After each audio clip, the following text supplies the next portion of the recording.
Warning signs for the labor market. Tens of thousands of jobs cut last month is just the latest indication of weakness. The Federal Reserve watching this very closely ahead of their next decision on interest rates next week. National correspondent Atra Al-Nashar has more from Washington.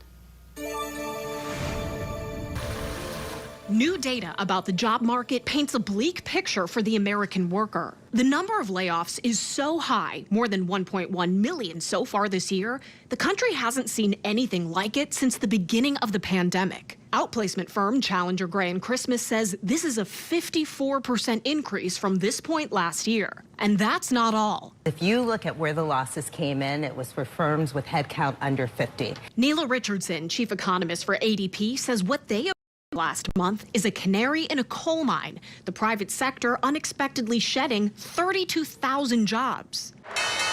If there's all this bad news about the job market, why isn't the stock market or the White House showing any real concern? That's nailed on a Fed rate cut for next week. Rate cut hopes next week are on the up. Markets certainly pricing in a 1/4 percentage point rate cut. The odds of an interest rate cut when the Federal Reserve meets next week for its final meeting of 2025 have gone up significantly. Now an 87% probability, according to CME FedWatch. This jobs data adds to the case that of the Fed's two mandates, keeping inflation under control and employment high, the latter is now a bigger worry and calls for lower interest rates to buoy economic activity. Even Treasury Secretary Scott Bessent made this rare admission about the economy. Do you think it's weakening right now? I think that certain sectors are, and maybe it goes back to the reason we need interest rate cuts. Even though high inflation is by no means over, more interest rate cuts are expected after President Trump appoints the next Fed chair early next year.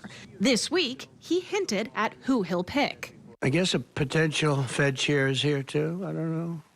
Are we allowed to say that? Potential.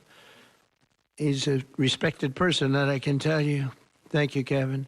The president referring to Kevin Hassett, the current director of his National Economic Council. And Hassett says he's willing to do the job if asked. In Washington, I'm Atra Al-Nashar.